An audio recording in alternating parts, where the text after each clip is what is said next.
मित्रांनो, पार्टी करायची आहे तर मग चला ना, सोलापूर बरोबरच विजापुरात प्रसिद्ध असलेल्या चाचा मच्छी ढाब्यावर. चाचा मच्छी ढाबा, विजापूर रोड, टाकळी, सोलापूर.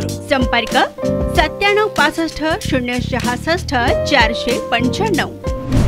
आळंदीच्या इंद्रायणीत पुन्हा एका महिलेने उडी घेतली आहे. सकाळच्या सुमारास एका व्यक्तीने त्या महिलेस रोखण्याचाही प्रयत्न केला होता. त्याच व्यक्तीने आळंदी पोलिसांना याची खबर दिली. PML बस स्टॉप लगतच्या पुलावरून महिलेने जीव देण्याच्या उद्देशाने उडी घेतली आहे. मात्र ही महिला कोण आणि तिने कसं या टोकाचं पाऊल उचललं याबाबत अद्याप ही माहिती समोर आलेली नाहीये.